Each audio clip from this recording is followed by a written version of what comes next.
Hi guys.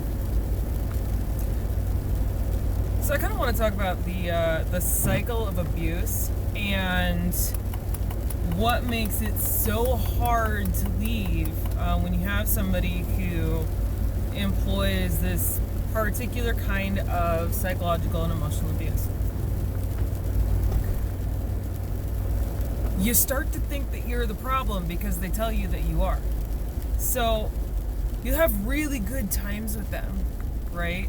They will be sweet and kind and loving, and they will be everything you want in a partner, right? And this is a lot of times what they show up as in the first place.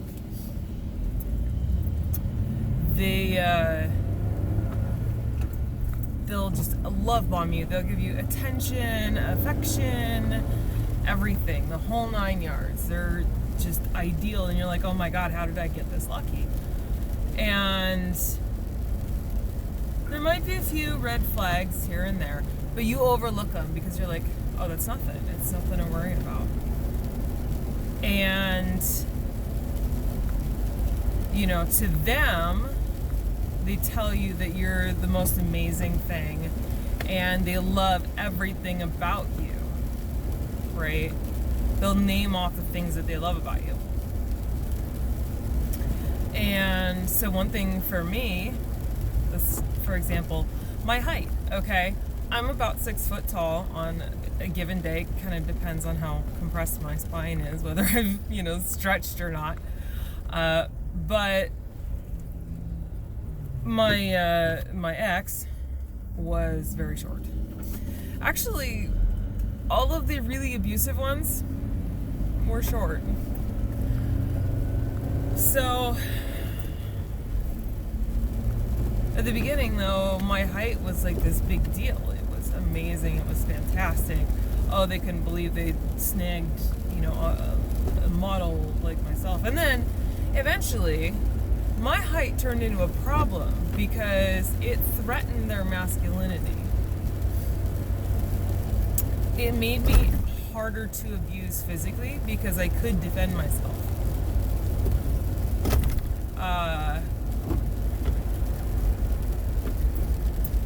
And it's things like that. It's things like, oh, they'll start it, oh, I love your laugh. And then eventually it gets to the point of, your laugh is so annoying. Can you stop? It sounds like a dying cow. Okay. Your taste in music, right? At first is, oh, that's really cool. And, oh, I never heard that before. That's awesome. And then eventually, when it's not their favorite kind of music that's being played, that you are playing, oh my god, turn that noise off. That sucks. Why are you listening to that? That's dumb. It's not real music. So you've got that. You've got the isolation from friends. A lot of times, if you have people around you who know how to recognize red flags, they'll start to see those from the outside looking in. And the narcissist or the abuser may fool everybody. You don't know. Bro, why?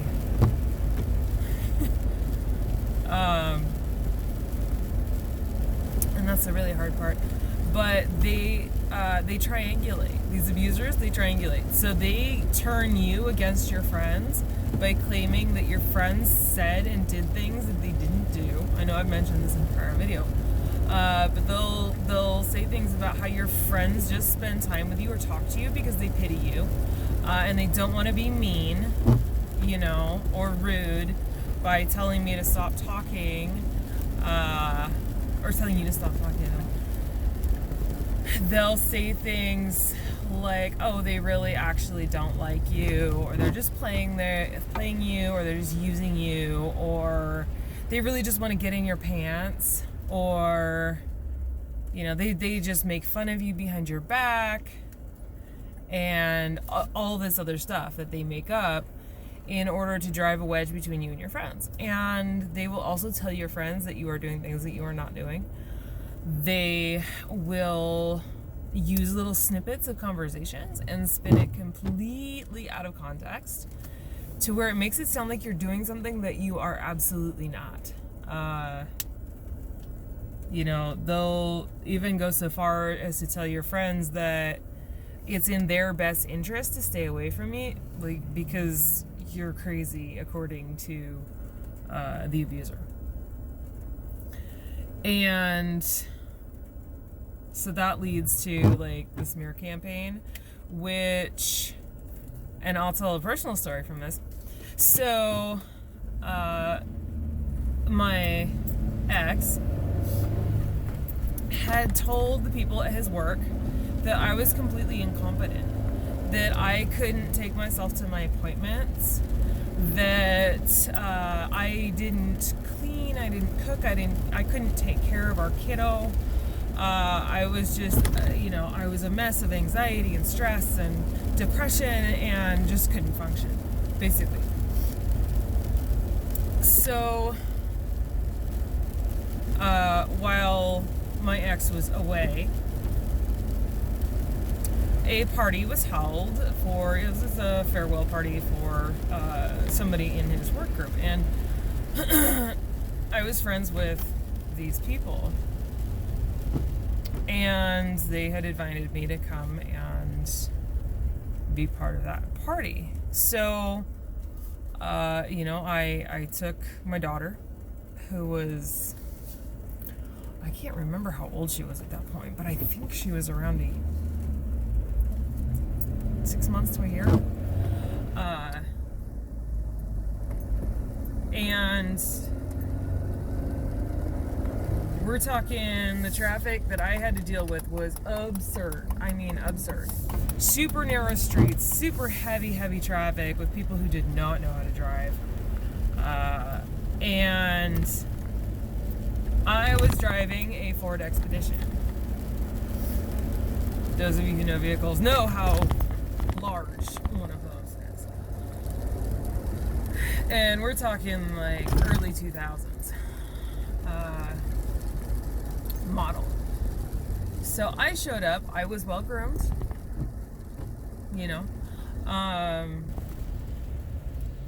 not rushed, not hurried. I socialized.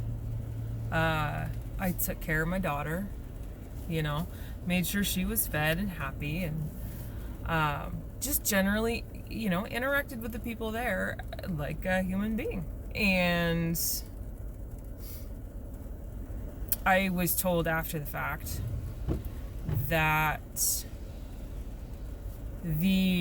some of the people in charge and other coworkers there had commented and asked if I was actually the wife, because the way that I had been described was that my ex-husband had to do everything for me, had to drive me to appointments, had to cook for me, had to clean for me, had to take care of our daughter, because I was incompetent. And I was just a mess, according to him. So, okay, where are we going? You're going this way, I'm going this way. So let's not. Okay, thanks. It's a stupid layout for this road, street, lanes. Yes.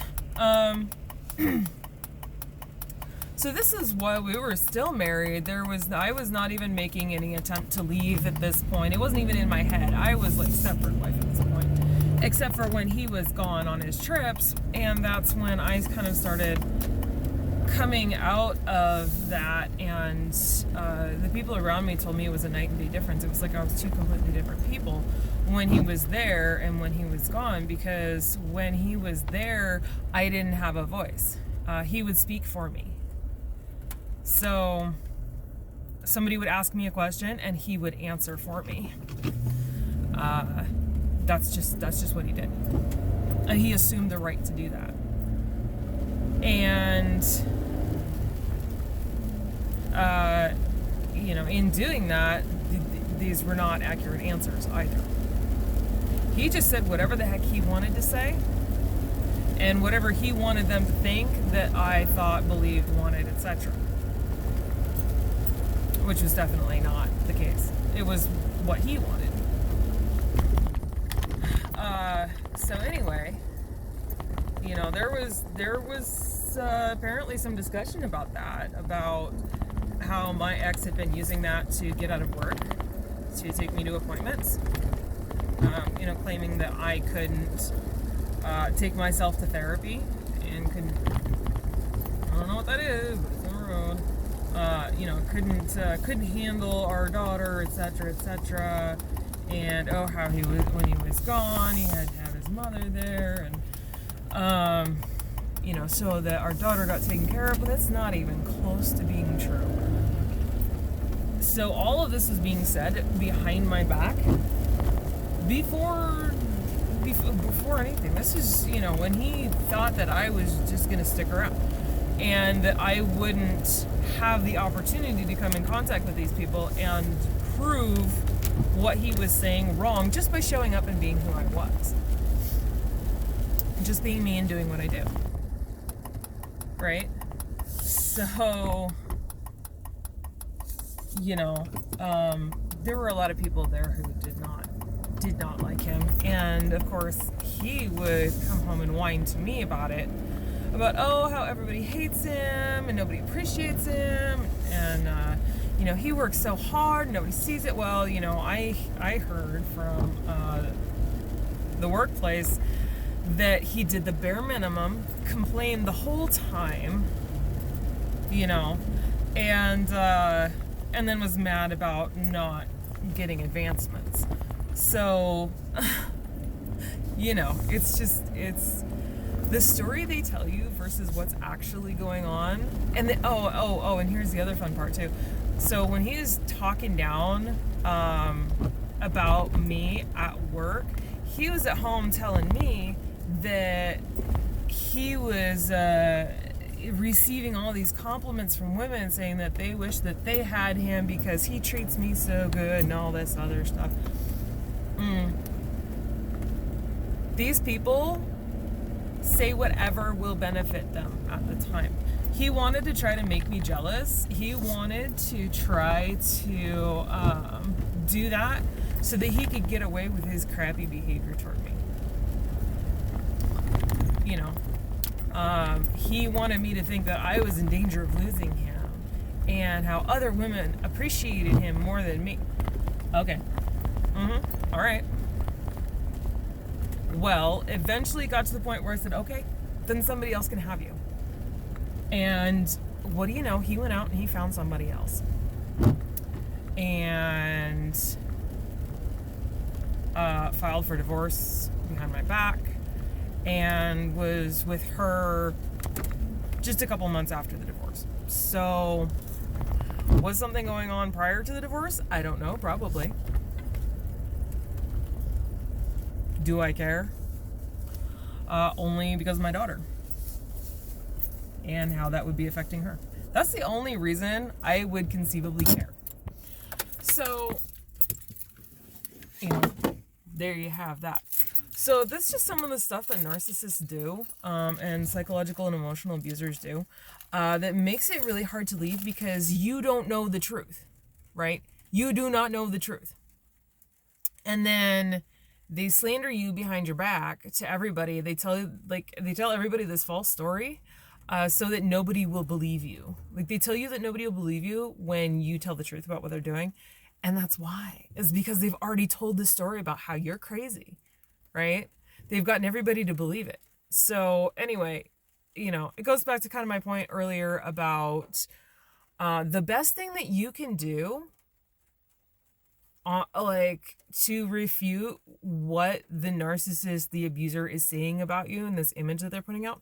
The best thing that you can do, honestly, is work on you. Get yourself to a place where anybody who looks at you and actually looks at your life and what you're doing is like, wait a sec, this doesn't add up. One of these things just doesn't belong here. So that's my, that's my take. That's my advice is,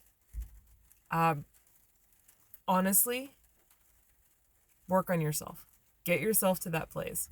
Um, just show up. You know, none of the three A's, okay? That's where therapy is really, really helpful because this abuse causes trauma. This abuse causes massive, heavy, ridiculous amounts of trauma that you then have to work through to be able to be healthy and have healthy coping mechanisms and be able to move through your life in an empowered way where you're not reacting to stuff and where you can potentially even be able to help other people. So that is the number one piece of advice that I can give on that.